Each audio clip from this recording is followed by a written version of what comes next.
Saya tidak mau memberikan keyakinan yang hayalan buat kalian, tapi keyakinan yang nyata, yang dapat dibuktikan, yang dapat dialami. Itulah isbatul yakin. Itu paradigma, itu doa, bukan sekedar nyanyi bagi saya. Itu doa yang saya nyanyikan dan kemudian diulang-ulang menjadi kenyataan. Saya tidak mau ngasih keyakinan yang bodong sama kalian. Saya tidak mau ngasih keyakinan yang tidak bisa dibuktikan. Karena agama itu akal, maka tidak ada agama yang bagi tidak berakal. Agama bisa dibuktikan. Spiritualitas itu nyata. Allah bukan maha gaib, tapi Allah maha nyata bagi mereka yang sudah bisa menyatakan dalam dirinya.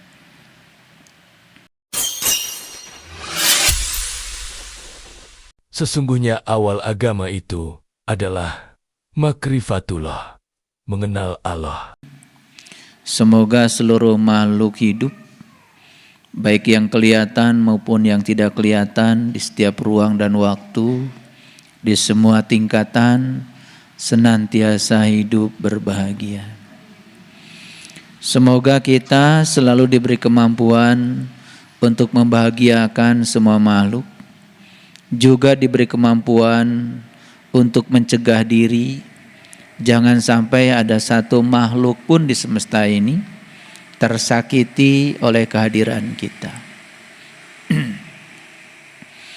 Karena siapa saja yang sudah menjadi sumber cinta, maka dia akan menjadi cinta itu sendiri. Dan ciri orang yang sudah menjadi cinta, dia tidak pernah kekurangan cinta. Dan orang yang tidak pernah kekurangan cinta, setiap saat dia selalu akan mencintai. Orang yang sudah menjadi sumber cinta tidak butuh dicintai, bahkan tidak pernah merengek-rengek untuk mendapatkan cinta, dan tidak pernah memaksa orang lain untuk selalu mencintai, karena dia sudah cukup, sudah sempurna dengan dirinya sendiri. Itu tandanya orang sudah selesai dengan dirinya sendiri. Oleh karena itu, pada kesempatan yang penuh berkah ini, saya akan mengajak kita semua untuk masuk lebih dalam lagi, mengetahui jati diri kita yang sesungguhnya. Karena untuk memudahkan kajian, maka saya beri tema kajian kita hari ini adalah ketika manusia menjadi boneka di tangan kekuatan buta. Ada dua kata kunci di sini. Yang pertama adalah boneka, yang kedua adalah kekuatan buta. Apa sesungguhnya boneka itu dan apa sesungguhnya kekuatan buta itu? Kita akan kaji lebih dalam. Semoga kita semua setelah ini menyadari dan kemudian kita bisa merefleksi apakah kita hari ini betul-betul sudah menjadi manusia atau manusia yang masih sebagai boneka. Apakah kita sudah bisa melepaskan diri dari kekuatan buta? Kenapa saya menyebut kekuatan buta? Karena kekuatan ini sangat luar biasa, mencengkram, memenjarakan diri kita sampai di semesta ini tidak ada ruang bagi kita untuk menjadi diri sendiri. Dan lucunya kita tidak sadar kalau selama ini kita menjadi boneka. Oleh karena itu topik ini menjadi sangat menarik dan saya juga tidak tahu, pokoknya kalau saya memikirkan judul, tiba-tiba saja judul itu datang. Dan saya yakin judul ini akan meresonansi kita semua. Dan judul ini adalah hal yang dibutuhkan oleh kita saat ini, di sini, sekarang. Saya pastikan siapapun yang datang ke tempat ini dengan segala permasalahan hidupnya, dengan seluruh pertanyaannya, insya Allah judul ini akan bisa menjawab, walaupun tidak dipersiapkan. Itulah perbedaan kalau kita mengaji ilmu hakikat dengan ngaji ilmu syariat. Ilmu hakikat itu universal. Apalagi ketika kita sudah memasuki dimensi energi, dimensi frekuensi, dimensi vibrasi. Karena kita sadar bahwa sesungguhnya Ya, yang tinggal di tubuh kita yang berbeda ini sebetulnya adalah energi yang sama. Yang tinggal di tubuh kita yang berbeda ini sesungguhnya adalah ruh yang sama. Cuma yang membedakan adalah jiwa kita masing-masing. Ruh yang sama, tetapi yang membedakan adalah jiwa kita masing-masing. Allah dan Rasul sejati yang ada pada diri kita sama. Cuman yang membedakan adalah jiwa kita masing-masing. Itulah diri pribadi kita yang sesungguhnya. Itulah diri pribadi kita yang datang ke semesta berulang-ulang untuk menyelesaikan 3 persoalan. Kenapa kita datang di sini? Pasti ada utang karma kita yang harus diselesaikan di kehidupan masa lalu. Kenapa kita datang lagi ke sini? Pasti ada jalan bengkok yang harus diluruskan di kehidupan yang sekarang. Kenapa kita datang lagi ke sini? Pasti ada pekerjaan yang belum selesai di kehidupan yang dulu yang harus kita rampungkan di kehidupan yang sekarang. Oleh karena itu, sadari akan 3 tugas itu selalu, maka kita akan selalu memiliki kesadaran untuk tetap bisa menerima apapun yang datang dalam kehidupan kita, ya, dengan cara yang sangat terbuka. Dan itulah ciri orang yang beriman. Karena iman itu artinya terbuka. Orang yang beriman itu adalah yang sudah terbuka.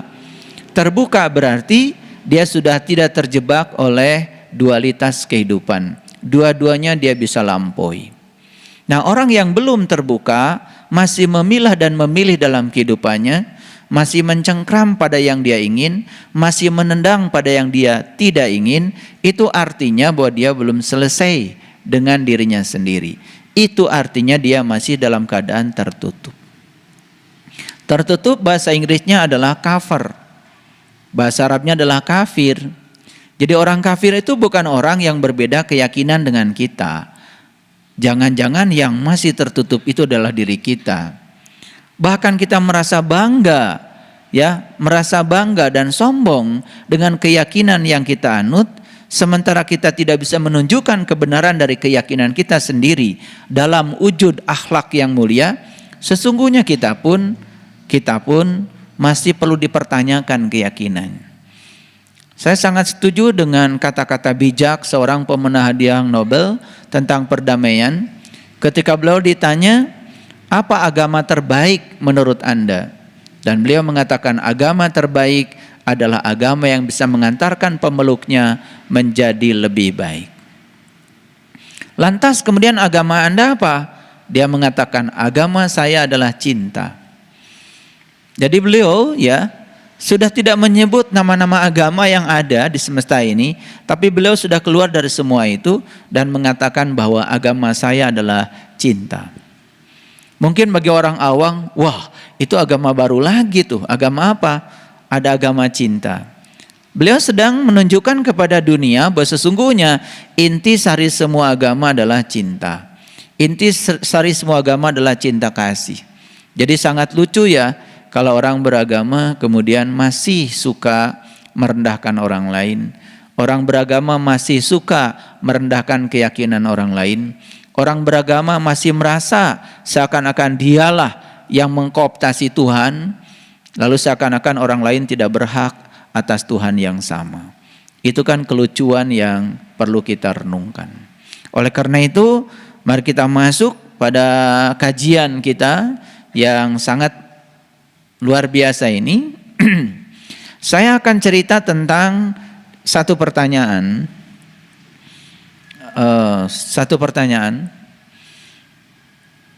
Nggak hidup ya, Ari. Pertanyaannya adalah, apa sesungguhnya boneka itu? Karena judulnya kan ini boneka. Sekarang kita sudah kenal boneka macam-macam kan? Betul? Bahkan boneka mulai dari yang harganya murah sampai boneka yang harganya paling mahal. Macam-macam lah jenis boneka. Saya tidak menyebut merek-merek boneka supaya tidak terkesan saya sedang iklan. Tetapi ya boneka, sebagus apapun dan semahal apapun boneka, ya tetap saja boneka. Secantik apapun dibuat boneka, tetap saja boneka. Karena boneka itu satu hal mendasar dari sifat boneka adalah dia tidak memiliki kesadaran. Walaupun di Thailand, di tengah negara yang menjadi tujuan wisata misalnya, ada yang bisa membuat boneka itu mirip ya. Ada mirip Presiden Obama, ada mirip Jackie Chan, ada mirip tokoh-tokoh dunia. Ya, dengan teknologi pembuatan boneka yang modern, tetap saja itu adalah boneka. Bahkan di Thailand ya ada mirip Bung Karno. Itu persis ya. Jadi kalau kita berfoto dengan boneka itu hampir tidak bisa dibedakan. Ya. Kalau di foto. Ya, tetapi kalau kita begini ya langsung ya tentu saja bisa dibedakan ya. Karena yang namanya boneka semirip apapun tetap tidak memiliki kesadaran. Jadi sebetulnya kenapa saya mengusung kata boneka? Ini sedang mensimbolkan manusia-manusia yang hidup tetapi tidak sadar. Kira-kira begitu. Nah, oleh karena itu supaya bahasanya jejeg ya, waras, maka saya mengambil definisi boneka dari Kamus Besar Bahasa Indonesia. Dalam Kamus Besar Bahasa Indonesia, boneka itu artinya adalah tiruan untuk permainan. Jadi tiruan sesuatu, ada tiruan binatang, ada tiruan manusia, dan itu dibuat semata-mata hanya untuk permainan. Ya, kalau boneka itu kan ada anak-anakan, betul? Ada binatang-binatang. Dan kita sudah tahu seluruh kata bahasa Indonesia yang diulang 2 kali pakai akhiran an itu pasti bohong kan? Betul? Iya. Rumah-rumahan, bohong itu. Kawin-kawinan, bohong kan? Nggak kawin beneran kan? Pisang-pisangan, jelas nggak bisa dimakan. Apel-apelan, nggak bisa dimakan itu. Semua yang tiruan itu jelas ya, tidak bisa dimanfaatkan. Rumah tanggaan, nggak beneran tuh. Makanya kalau orang berdoa pakai mudah-mudahan, udah jelas itu. Nggak mudah itu. Karena kalau mudah diulang 2 kali pakai akhiran an, jelas kan sulit. Saya juga nggak tahu siapa orang pertama yang mengajarkan doa pakai mudah-mudahan. Karena mudah itu sulit. Kalau mudah-mudahan itu sulit, berarti nggak mudah beneran. Kan bohong. Makanya saya mengajarkan kalian kalau doa kepada Allah jangan pakai mudah-mudahan. Coba doanya diganti dengan bahasa yang lebih keren. Semoga, itu kan lebih keren. Nah, cuma karena kita hidup dalam ya kekuatan buta, dan saat kita datang ke semesta ini, ajaran-ajaran yang kayak gitu sudah tersedia di sini, dan kita hanya memotret semua yang ada, lalu kita ini menjadi peniru semuanya. Ketika kita menjadi peniru, berarti kita semua adalah tiruan. Kalau tiruan kan jelas bukan asli. Saya cuma khawatir saja wajah kita semua sudah tidak asli lagi hari ini. Saya cuma khawatir saja wajah asli kita sudah tidak ada. Terkubur oleh kepalsuan, kepura-puraan, dan kemunafikan. Itu yang akan kita bongkar.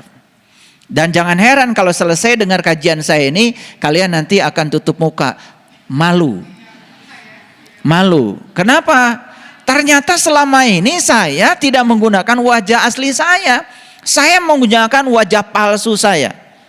Nah, semoga nanti sampai ke situ. Jadi kalau saya ngasih kajian pasti membangun kompetensi.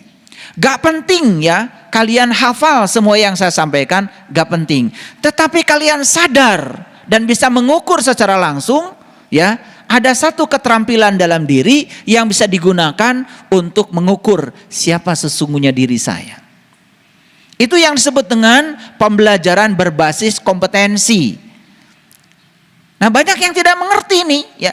Pembelajaran berbasis kompetensi artinya materinya bisa apa saja dan tidak penting. Yang paling penting itu kompetensi yang mau dibangun apa. Kompetensi berarti menyangkut ability, menyangkut kemampuan, menyangkut keterampilan hidup yang mau dibangun. Jadi jangan datang di tempat ini dengarkan kajian dari saya untuk mengoleksi pengetahuan. Gak penting banget. Karena kalau saya sebagai transfer ilmu, kalau saya sebagai transfer knowledge, terus apa bedanya saya dengan Google? Bahkan di otaknya Google, pengetahuan jauh lebih banyak dibandingkan di otak saya. Di otak saya nggak ada pengetahuan. Saya hanya ingin menyampaikan pengalaman yang belum dialami oleh Google. Karena Google tidak punya kesadaran. Jadi kalau pembelajaran itu adalah transfer knowledge, tidak penting. Bahkan kemungkinan 2030 nanti guru pun menjadi tidak penting. Kalau guru hanya mengajarkan transfer knowledge.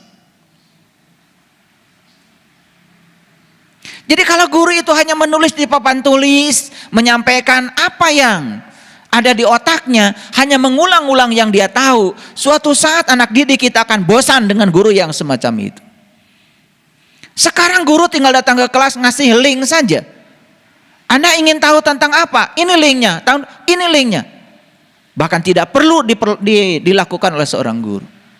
Kalau guru sudah kehilangan dirinya, jati dirinya sebagai pendidik, hanya sebagai pentransfer ilmu, gak penting lagi.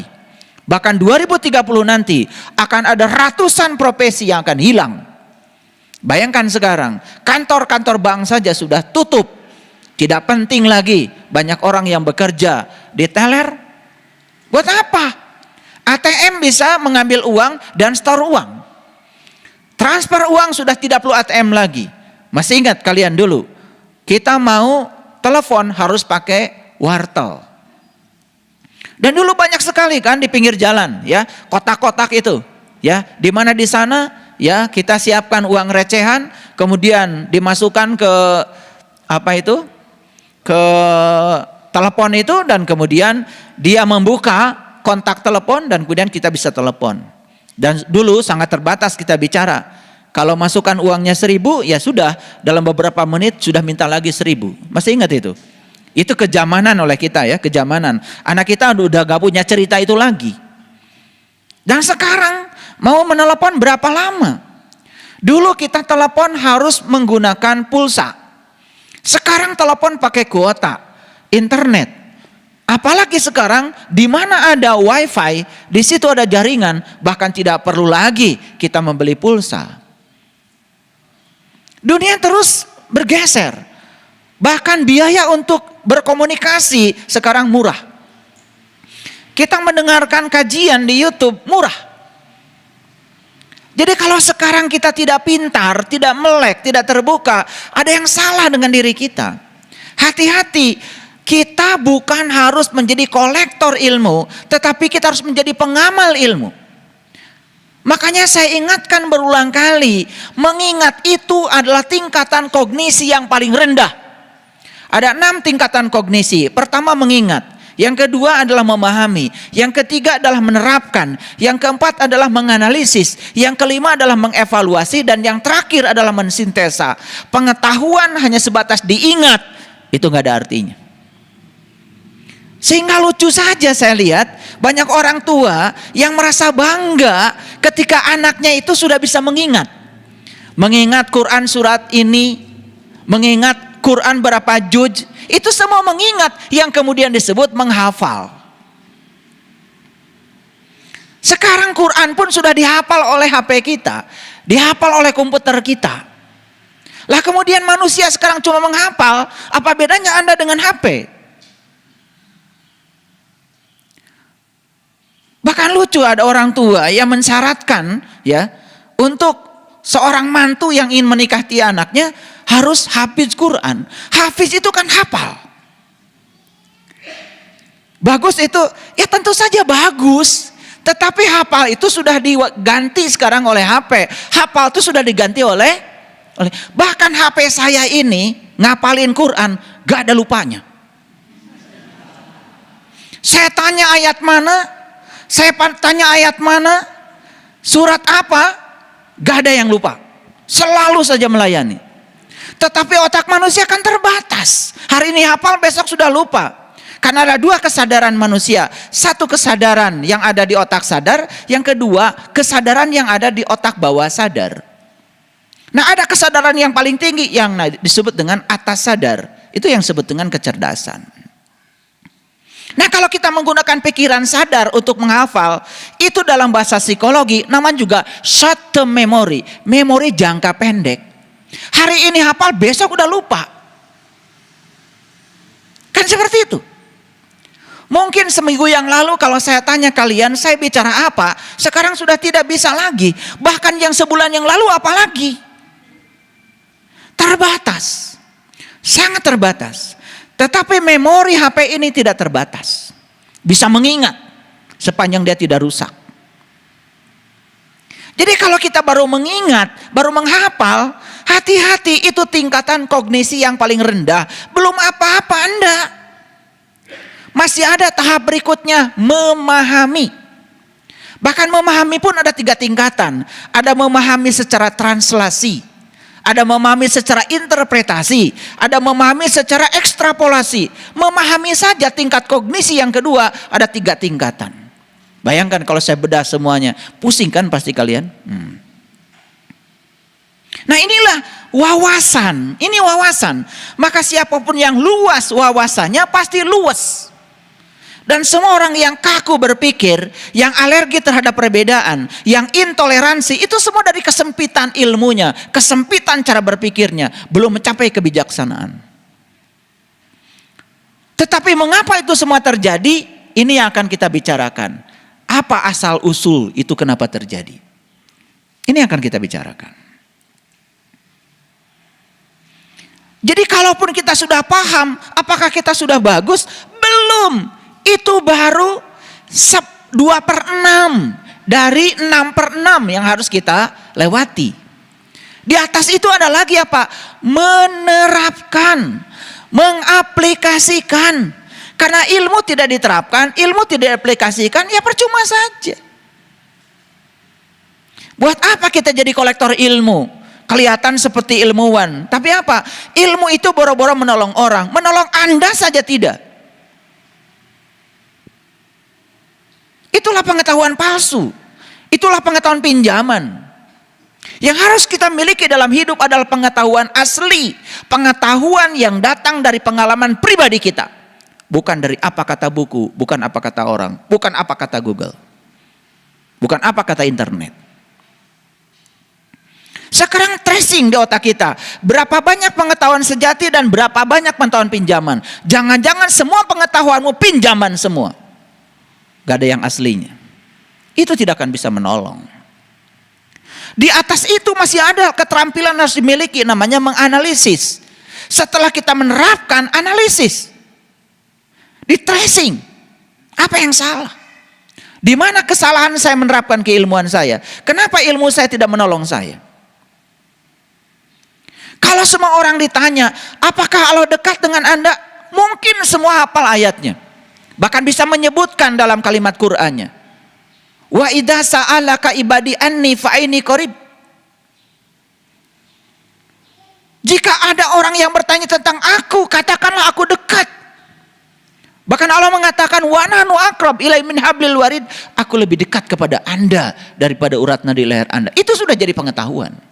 Apakah itu sudah menjadi pengalaman? Apakah setiap orang bisa membuktikan kedekatannya dengan Allah? Apakah setiap orang bisa merasakan kehadirannya? Apakah setiap orang sudah bisa menyaksikan dia yang maha dekat dengan dirinya? Karena tidak pernah bertanya. Tidak pernah ada analisis di sini. Apalagi tingkatan yang kelima, mengevaluasi. Lah, kalau sudah evaluasi, kan sudah menilai. Makanya disitulah akan terjadi yang namanya metakognisi. Kita bisa jujur pada diri kita sendiri. Dan tingkatan yang paling tinggi adalah mensintesa, Mensintesa berarti kita sudah mencipta. Jadi pengetahuan mendorong kita bisa mencipta. Anda punya pengetahuan tentang garam, Anda punya pengetahuan tentang gula, Anda punya pengetahuan tentang segala macam jenis bumbu-bumbu. Tetapi buat apa kalau Anda tidak bisa memasak? Buat apa? Buat apa kalau itu tidak disintesa? Buat apa? Makanya banyak sekali kita melihat sekarang ada orang berpura-pura baik, berpura-pura suci, berpura-pura banyak pengetahuan. Tetapi digores saja sedikit, binatang di belakang tubuhnya langsung keluar.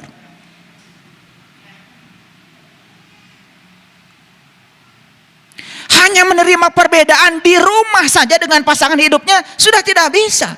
Bagaimana di masyarakat? Latihan yang paling kecil di rumah saja sudah gagal. Setiap ada perbedaan dia lari. Karena dia pikir yang terbaik bagi dia adalah yang ada di pikirannya. Bukan yang ada di kenyataan hidupnya. Padahal tidak ada satu orang pun dihadirkan dalam kehidupan kita tanpa dihadirkan oleh kita sendiri. Kehadirannya untuk memenuhi kebutuhan kita.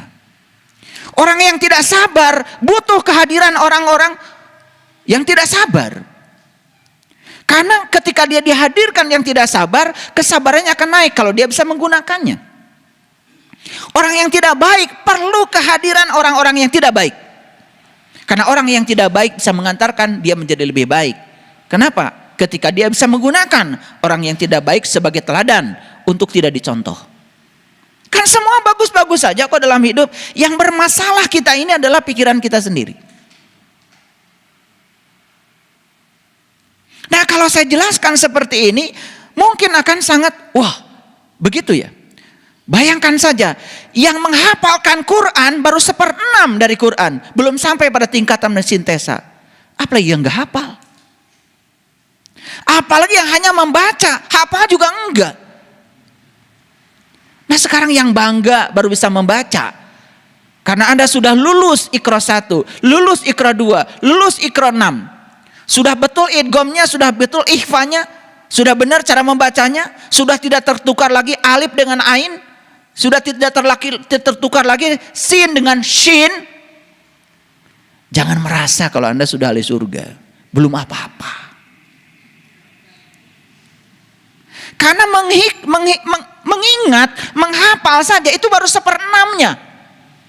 Nah, sekarang membaca tidak ada dalam tingkatan kognisi. Jadi belum apa-apa. Ini perlu saya jelaskan supaya mengerti sedikit lah. Supaya tidak kampungan terus-menerus. Makanya sepanjang kita tinggal di dalam kegelapan, sepanjang itu pula kita tinggal di kampung. Sepanjang tinggal di kampung, kampungan. Dan ciri orang yang kampungan itu merasa dirinya paling hebat, padahal belum apa-apa. Karena dia mengukur kehebatan dari ukurannya sendiri. Tidak pernah menghadirkan evaluator untuk mengukur dirinya. Dan sekarang saya kemukakan beberapa indikator untuk mengevaluasi diri. Baik. Jadi, ya, yang namanya boneka itu adalah tiruan untuk permainan. Yang namanya boneka itu hanya menjadi mainan orang. Jadi kalau kita ini sekarang masih hanya menjadi mainan orang. Orang ngomong bagus kita senang. Orang ngomong buruk kita tidak senang. Orang memuji kita, kita terbang. Orang menghina kita, kita tumbang. Anda adalah boneka sampai saat ini. Karena Anda masih menjadi mainan orang. Sepanjang kita membiarkan diri kita menjadi mainan orang, sepanjang itu Anda boneka. Dan semua yang bisa dipermainkan berarti lemah. Makanya saya berulang kali mengatakan pada istri saya, kalau kita masih ditipu dalam hidup kita, jangan marah. Itu hanya indikator bahwa kita masih bodoh.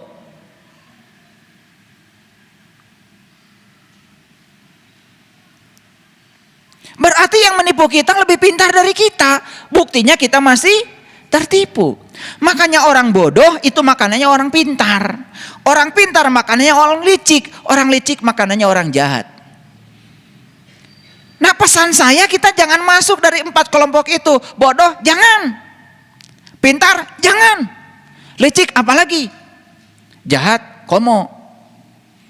Keluar dari semua kelompok itu. Jadilah orang baik, yang baik dari kesadaranmu sendiri, bukan baik karena ingin dipandang baik. Orang yang semacam ini beruntung hidupnya. Jadilah orang yang beruntung. Dan orang beruntung itu adalah orang baik, yang baiknya datang dari kesadarannya. Bukan baik karena aturan, bukan baik karena ingin dipandang baik oleh orang lain. Jadi kalau kalian itu sholat karena ingin dipandang baik oleh tetanggamu, jelas makanan orang pintar.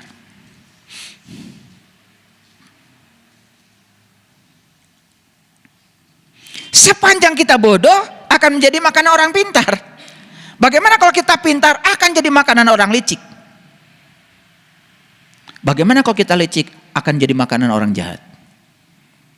Oleh karena itu, kita tidak usah makan-memakan. Jadilah orang baik yang datang dari kesadaran pribadi kita. Kalau kita menjadi baik karena kesadaran pribadi, jelas kita tidak akan bisa dipermainkan orang. Berarti saat itu kita akan menarik diri dari gelar boneka kita. Paham sampai di sini boneka? Lanjut dulu. Nah, dalam bahasa Portugis ternyata boneka itu adalah boneca. Sejenis mainan yang dapat berbentuk macam-macam, bisa berbentuk manusia, bisa berbentuk hewan atau tokoh-tokoh fiksi. Makanya sekarang ini kan banyak sekali Upin Ipin. Betul? Banyak sekali. Iron Man, Batman, betul? Superman, macam-macam. Bahkan merchandise-nya itu udah luar biasa. Begitu anak kita lahir ke dunia, kemudian dia mulai pegang HP, dia mulai kenal tuh berbagai macam tokoh-tokoh boneka itu. Dan dianggap oleh anak-anak kita seakan-akan itu adalah tokoh beneran, bukan tokoh fiksi. Maka jangan heran sekarang anak-anak ditanya, kalau besar pengen jadi apa? Pengen jadi Batman. Kalau kamu besar pengen jadi apa? Pengen jadi Iron Man. Betul? Jangan heran kita yang ngajarin. Itulah kekuatan buta dari lingkungan yang sangat mencengkeram. Hampir tidak ada ruang bagi anak-anak kita yang terlahir ke semesta ini untuk menjadi diri mereka sendiri. Yuk kita buktikan sekarang. Nah, sekarang kembali lagi dulu pada istilah boneka. Jadi boneka itu hanya mainan. Jadinya boneka itu dipermainkan. Hanya mainan. Nah, apakah kita ini hanya mainan?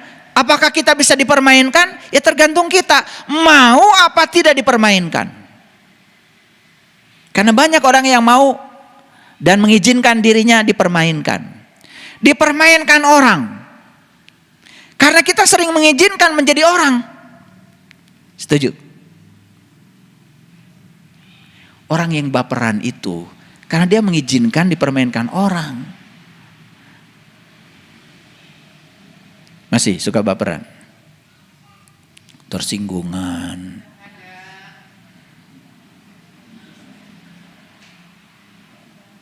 Masih gampang marah. Sudah saya jelaskan di kajian sebelumnya, kalau kita marah pada orang, sebetulnya orang ini hanya sebagai cermin yang sedang memproyeksikan bahwa dalam diri kita masih ada kemarahan. Makanya kita harusnya ketika ada orang yang memancing kemarahan kita, harusnya kan berterima kasih pada orang. Kalau kita masih marah, berarti orang ini sedang ridho, dipakai menjadi cermin untuk berkaca bahwa dalam diri kita masih ada kemarahan. Tetapi berapa banyak orang yang sadar sebetulnya ketika orang memancing kemarahan kita, dia sedang menyediakan diri sebagai cermin. Banyak yang tidak sadar. Lalu inginnya marah, inginnya meluapkan kemarahan. Dan dia seakan-akan merasa puas ketika dia bisa marah. Padahal yang sedang dipuaskan bukan dirinya, egonya saja. Dirinya tidak terpuaskan. Diri sejatinya tidak terpuaskan. Yang sedang dia puaskan itu egonya, diri palsunya. Makanya diri palsunya semakin menguat. Berarti dia semakin jelas menjadi palsu. Yang palsu kan boneka. Kan ada tuh negara ini bonekanya negara ini. Kan ada yang begitu kan? Ada gitu kan? Oh, si A ini hanya bonekanya si ini gitu kan? Ada begitu kan? Nah, kita kan sering menggunakan istilah boneka dalam terminologi yang lebih luas lagi. Artinya siapapun yang mengizinkan dirinya dikendalikan oleh pihak luar itu masih boneka. Mungkin Bapak Ibu, para sahabat semua sampai penjelasan boneka ini belum merasa kalau ini boneka. Belum memang. Gak apa-apa. Nah, pertanyaannya apakah manusia dapat dijadikan boneka? Tergantung manusianya. Apa yang dapat menentukan dia boneka atau tidak boneka? Kesadarannya manusia. Semakin rendah Anda punya kesadaran, semakin mudah dibonekakan orang lain. Semakin mudah dipermainkan orang lain. Semakin mudah digunakan oleh kekuatan buta di luar Anda. Tapi semakin tinggi kesadaranmu, semakin bingung orang lain mau menggunakan Anda sebagai boneka. Maaf ya, orang mau bicara dengan saya, orang mau menggunakan saya, mikir dulu. Kenapa? Karena saya ini, mohon maaf ya, tidak bisa melakukan sesuatu demi orang, demi kesenangan orang. Apalagi saya mengorbankan diri saya untuk memuaskan orang. Gak bisa. Gak bisa. Daya kritis ini tumbuh. Daya kreatif ini tumbuh. Gitu. Dan saya berjuang menjadi diri saya yang asli. Itu setelah saya melawan kekuatan besar di sekitar saya. Bayangkan. Saya lahir ke dunia ini dalam keadaan tidak tahu apa-apa. Betul? Dalam keadaan tidak tahu apa-apa. Dan saya lahir ke dunia ini, bapak saya sudah punya pemikiran tentang kehidupan. Ibu saya sudah punya pemikiran tentang kehidupan. Bapak saya dan ibu saya sudah punya pemikiran baik dan buruk itu seperti apa. Walaupun itu belum tentu benar. Dan saya lahir di sebuah keluarga yang paradigmanya sudah terbentuk. Dan paradigma keluarga saya akan melakukan yang sesuai dengan paradigmanya. Dan saya akan menjadi peniru dari semua yang dilakukan oleh ayah ibu saya. Maka saat itu saya kan sudah punya namanya mirror neuron, cermin saraf. Apa yang dilakukan ibu bapak saya, itu yang akan saya lakukan. Karena anak yang lahir ke dunia ini adalah peniru yang ulung. Makanya hati-hati ketika anak, walaupun dia kecil, dia sebetulnya memiliki memori yang sangat cerdas. Dia bisa mencerminkan semua yang dikatakan dan dilakukan ayah ibunya. Dan kelak ketika besar, jangan heran kalau anakmu akan menjadi dirimu. Lucunya ketika anak sudah besar, kemudian kita lawan anak itu. Karena apa? Karena tidak sesuai dengan keinginan. Padahal lupa bahwa sebetulnya anak ini adalah pencerminan dari kedua orang tuanya. Apa yang dilakukan oleh anak sebenarnya apa yang dilakukan oleh kita. Sekarang saya mau tanya, berapa kali kita bicara sama anak kalau hidup itu susah dan penuh perjuangan? Berapa kali kita membicarakan itu? Ketika anak merengek-rengek minta jajan, nah hidup itu susah dan perlu perjuangan. Besok anak minta jajan lagi, nah cari uang itu susah. Lihat ayahmu pergi pagi pulang sore, terus saja dihantarkan kata-kata itu. Lama-kelamaan jadi paradigma dalam anak kita. Apa yang terjadi? Anak kita ketika besar betul-betul mencari uangnya susah dan penuh perjuangan. Kenapa begitu? Kemudian kita salahkan anak kita. Kamu teh gimana ya? Lihat tuh cara orang lain cari uang. Duitnya banyak, kerjaannya di tempat yang enak. Lupa bahwa sesungguhnya anak kita modelnya kayak gitu, semua kita yang mengajarkan di otaknya. Cuman kita sudah lupa, karena memang kita ini pelupa. Kamu lagi nggak ngerti. Bayangkan ya, ketika saya lahir dalam keadaan tidak tahu apa-apa. Nih saya sedang cerita saya tidak mau cerita orang lain, saya cerita saya. Dari kecil saya harus mengaku agama saya apa. Dalam keadaan saya tidak tahu apa-apa. Ada orang psikolog mengatakan kejahatan orang tua adalah memberikan label pada anak dalam keadaan anak tidak tahu apa-apa. Tetapi berapa banyak orang yang sadar kalau itu adalah sebuah kejahatan. Dari kecil saya harus iman pada Allah. Padahal saya tidak tahu Allah itu apa. Allah itu seperti apa. Harus saya imani. Dari kecil saya harus iman pada malaikat. Saya nggak ngerti malaikat itu seperti apa. Cuma tahu dongengnya saja. Dari kecil saya harus mengimani semua nabi dan rasul. Ketemu saya dengan saya belum. Ini saya bukan cerita kalian enggak. Saya cerita saya. Cerita saya. Paradigma itu sudah tumbuh di kepala ayah ibu saya. Makanya dari kecil ayah ibu saya memaksa saya untuk hafiz Quran. Umur 18 saya sudah selesai menghafal semuanya. Dan bapak saya bangga karena saya sudah hafal semuanya. Karena bagi ibu bapak saya saat itu, kalau anak hafal Quran lucu. Dan pasti masuk surga. Karena di otaknya sudah ada paradigma. Kalau hafal itu masuk surga. Gak tahu dari mana, saya juga gak tahu ibu bapak saya kok punya paradigma seperti itu. Padahal hafal kalau gak dipahami, menurut teori modern, hafal kalau tidak diamalkan, hafal kalau tidak dianalisis, hafal kalau tidak dievaluasi, hafal kalau tidak mencipta sesuatu, kan gak ada gunanya. Itu teori modern, teori pendidikan modern. Bisa mengerti maksud saya? Bayangkan dari kecil saya harus percaya berbagai macam hal yang orang tua saya sendiri tidak bisa membuktikan kepercayaan itu. Tetapi saya wajib percaya. Boneka enggak saya? Boneka enggak saya? Saya tinggal di perkebunan teh. Dan setiap yang lahir di sana pasti orang tuanya yang kerja di perkebunan teh akan mendidik anaknya kelak jadi pegawai di perkebunan teh. Bisa kebayang nasib saya seperti apa? Begitu lulus SMP, bapak saya sudah daftarkan saya di SPMA, Sekolah Pertanian. Bukan sekedar itu, bapak saya undang ya orang-orang yang ada di sekolah itu untuk memaksa saya agar saya sekolah di itu. Supaya nanti saya jadi mandor.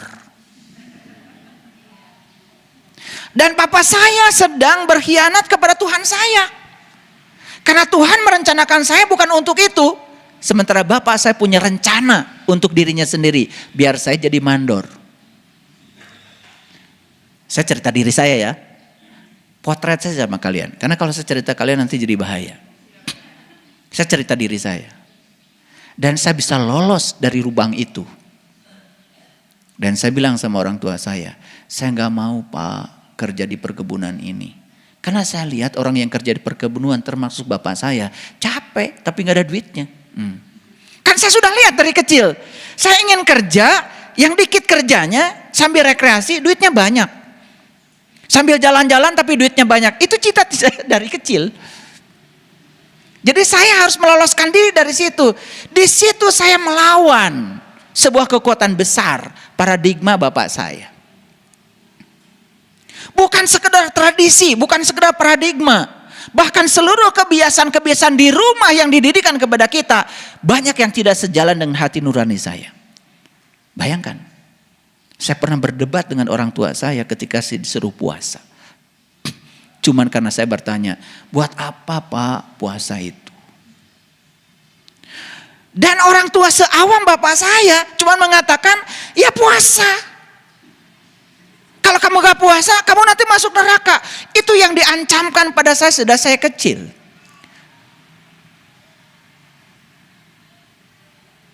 Dan kalau kamu mau puasa kau masuk surga. Sementara saya tanya, Pak, neraka itu apa? Gak bisa menjelaskan. Pak, surga itu apa? Gak bisa menjelaskan. Kapan saya akan dimasukkan ke dalam neraka? Itu pun tidak bisa menjelaskan. Apalagi saya tanya, Pak, yang menciptakan neraka dan surga itu siapa? Saya dari kecil punya keyakinan kalau Allah yang Maha Pengasih, yang Maha Penyayang tidak mungkin menciptakan tempat yang menyeramkan untuk menghukum hamba yang dicintainya. Itu dari kecil. Dan saya harus melawan sebuah paradigma, bukan? Coba bayangkan, kalau saya mengizinkan saya seperti bapak saya, mungkin saya tidak ada di sini. Dan kalau saya diajak oleh bapak saya ke tempat-tempat ceramah karena bapak saya adalah kiai, saya tanya sama bapak saya, kenapa saya yang diajak, Pak, bukan kakak-kakak saya? Karena saya masih punya 2 kakak laki-laki. Bapak saya jawabannya sederhana, mana yang mah bedas? Ya karena saya dari kecil pemain bola. Jadi jawabannya karena kamu itu bedas. Bedas itu bahasa Indonesia, karena kamu itu tenaganya gede, kira-kira begitu. Karena kalau bapak saya itu ceramah ke gunung-gunung gitu, pulangnya itu ada yang ngasih singkong, ngasih padi, bukan beras, padi yang belum ditumbuk. Iya, gula, macam-macam itu. Sampai karungan. Saya dari kecil, saya nggak GR memang. Saya tidak merasa diajak oleh bapak karena saya soleh, tidak. Oh, solehnya apa? Saya nentang bapak terus. Karena kata bapak, kamu mah bedas. Jadi kalau orang ngasih apapun, kabawa sama saya ditanggung. Makanya sampai sekarang, kalau istri saya pegang, kenapa katanya pundak saya ini keras? Alhamdulillah dari kecil kan mikul. Makanya tenaga saya kuat. Jadi kalau naik gunung, kalian kan selalu kalah sama saya. Ya dari kecil saya naik turun gunung kok bawa itu.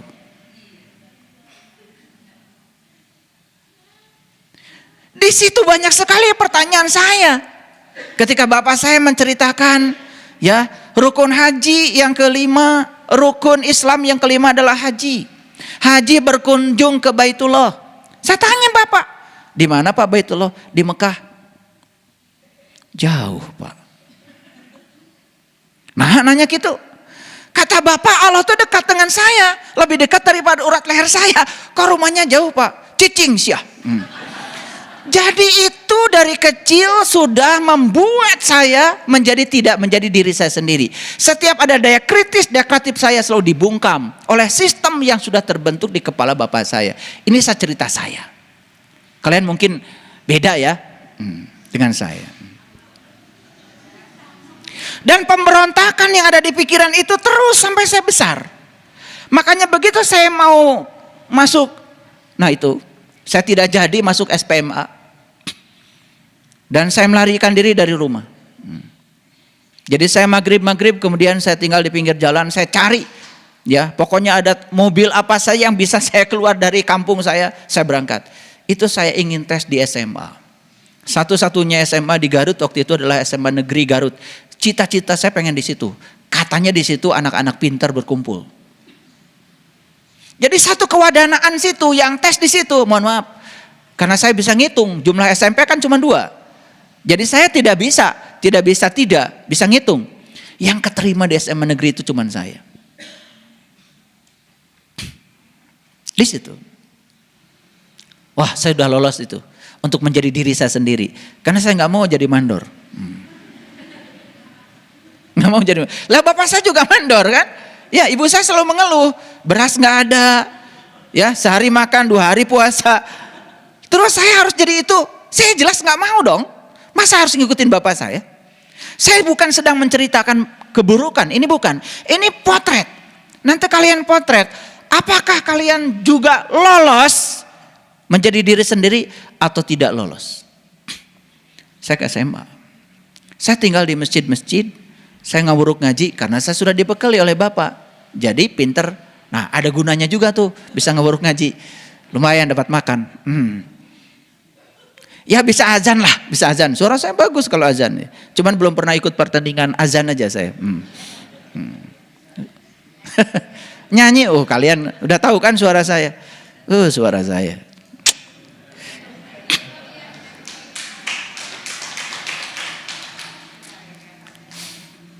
Engkau bagai air yang jernih di dalam bekas yang berdebu. Ya, bagus gak suara saya? Iya. Kalau dilanjutkan nanti berubah kajian ini jadi karaokean. Stop dulu sampai situ. Ya. Saya itu senang menyanyikan lagu yang saya menangkap maknanya dalam. Zohirnya kotoran itu terlihat, kesucian terlindung jua. Saya sedang melihat diri saya, tubuh saya yang kotor, tetapi di dalam diri saya ada Dia yang Maha Suci, dan sekotor apapun tubuh saya, kesucian Dia tetap terlindung. Itulah Allah yang Maha Suci. Cinta bukan hanya di mata, cinta lahir di dalam jiwa.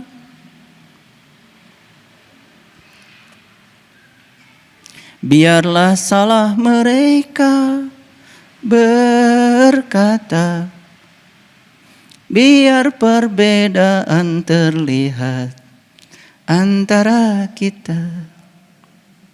Ku harapkan kau kan terima, walau dipandang hina. Namun hakikat cinta kita, kita yang rasa. Suatu hari nanti pastikan bercahaya, pintu akan terbuka, kita langkah bersama. Di situ kita lihat, bersinarlah hakikat, debu jadi permata, hina jadi mulia. Bukan hayalan yang aku berikan, tapi keyakinan yang nyata. Saya tidak mau memberikan keyakinan yang hayalan buat kalian, tapi keyakinan yang nyata, yang dapat dibuktikan, yang dapat dialami. Itulah isbatul yakin. Itu paradigma, itu doa, bukan sekedar nyanyi bagi saya. Itu doa yang saya nyanyikan dan kemudian diulang-ulang menjadi kenyataan. Saya tidak mau ngasih keyakinan yang bodong sama kalian. Saya tidak mau ngasih keyakinan yang tidak bisa dibuktikan. Karena agama itu akal, maka tidak ada agama yang bagi tidak berakal. Agama bisa dibuktikan. Spiritualitas itu nyata. Allah bukan maha gaib, tapi Allah maha nyata bagi mereka yang sudah bisa menyatakan dalam dirinya. Gitu. Jadi ketika saya lahir ke semesta ini, paradigma orang tua saya sudah terbentuk. Ketika saya lahir ke semesta ini, paradigma guru-guru di sekolah yang saya dititipkan di sekolah sudah terbentuk. Ketika saya lahir ke dunia ini, tradisi di masyarakat sudah terbentuk. Tidak ada celah bagi saya untuk menjadi diri saya sendiri. Bagaimana saya bisa meloloskan dari semua kekuatan buta itu? Dan harus mengikuti kekuatan buta itu. Apa yang disebut benar oleh kebanyakan orang, belum tentu itu benar. Apa yang disebut baik oleh kebanyakan orang, belum tentu itu baik. Dan itu dijejakkan di otak saya. Tapi saat itu saya mengikuti kata hati saya. Saya tidak mau jadi mereka.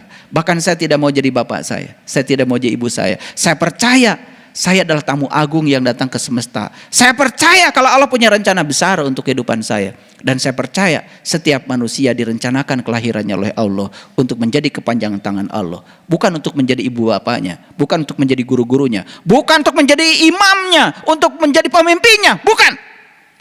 Untuk menjadi dirimu sendiri. Pertanyaan yang paling mendasar, apakah sekarang manusia datang ke dunia ini menjadi diri mereka sendiri? Itu pertanyaan besar. Kebanyakan yang saya temukan sekarang, semua menjadi orang lain. Semua menjadi fotokopi. Semua menjadi sintesa dari sebuah fotokopi. Tidak asli. Makanya ciri manusia yang tidak asli tidak punya kesadaran. Boneka manusia bukan manusia. Boneka hewan bukan hewan. Tidak punya rasa, tidak punya kesadaran. Paham sampai di sini? Saya sedang menceritakan diri saya. Bagaimana kita bisa meloloskan dari situ?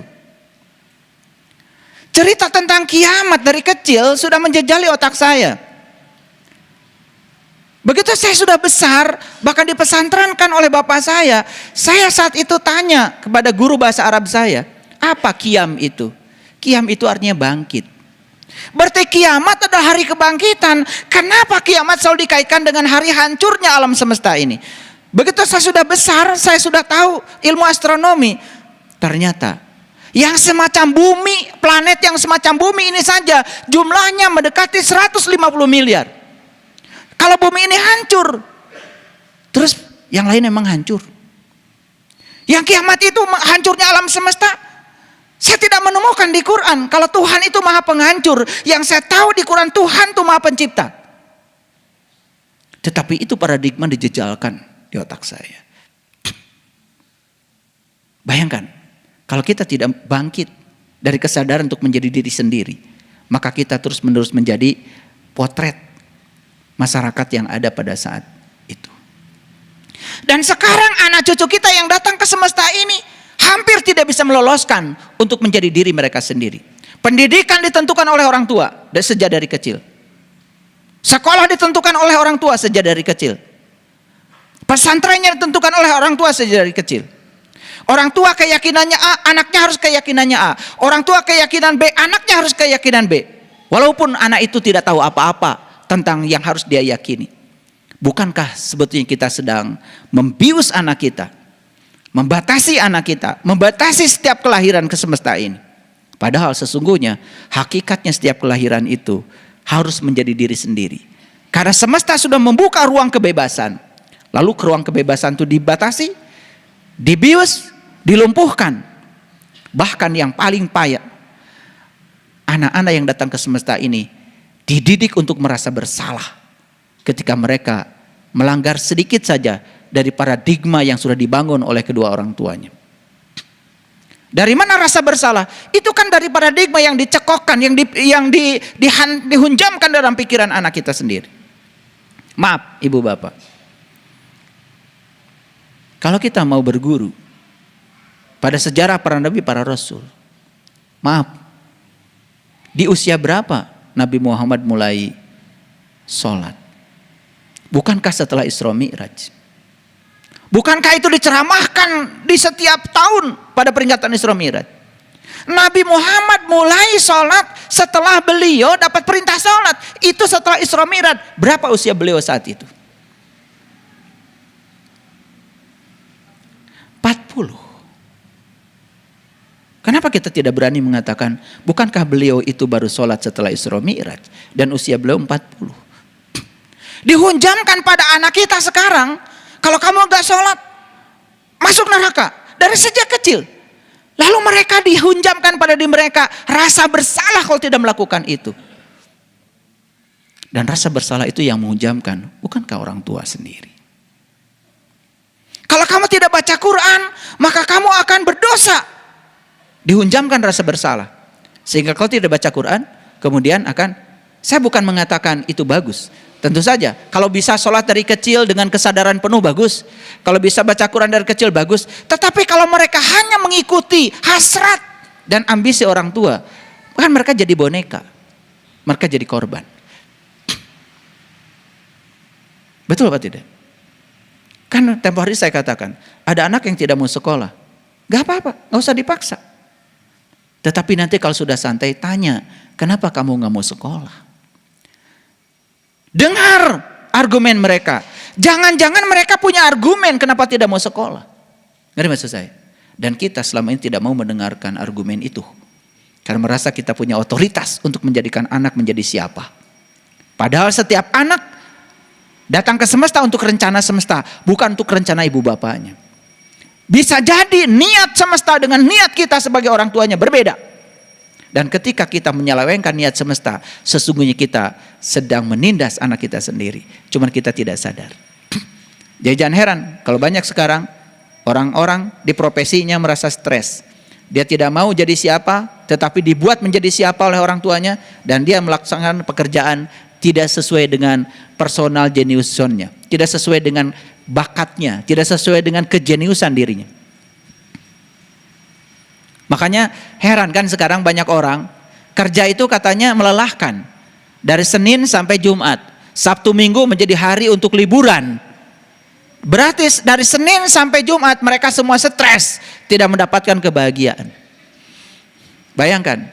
Jadi jangan heran kalau sekarang banyak orang yang penyakitan. Kenapa? Dari Senin sampai Jumat dia bekerja sebagai beban karena dia tidak senang dengan yang dia kerjakan. Baru Sabtu Minggu dia mencari liburan. Itu pun gak jadi. Karena apa? Hanya di pikiran saja, hanya hayalan. Betul? Iya. Bagaimana bisa liburan? Dari rumah mau pergi ke airport, macet sedikit saja pusing. Pengen segera sampai di airport. Di airport ada pengumuman delay, pusing. Pengen segera naik pesawat. Di pesawat ada pengumuman, mohon maaf pesawat tidak langsung bisa mendarat karena ada gangguan cuaca. Stres lagi di pesawat. Pengen segera mendarat. Sudah mendarat, pengen segera masuk hotel. Macet sedikit dari bandara ke hotel, stres lagi. Iraha rek bahagian. Dari Senin sampai Jumat stres, tambah lagi Sabtu Minggu pun stres. Karena apa? Karena dia pikir piknik akan membahagiakan. Padahal dia piknik hanya berangan-angan untuk bahagia. Dia pikir bahagia ada di Bali, dia pikir ada bahagia ada di luar negeri. Tidak. Bahagia ada dalam dirimu. Cara kau berpikir tentang segala sesuatu, bahagia ada di situ.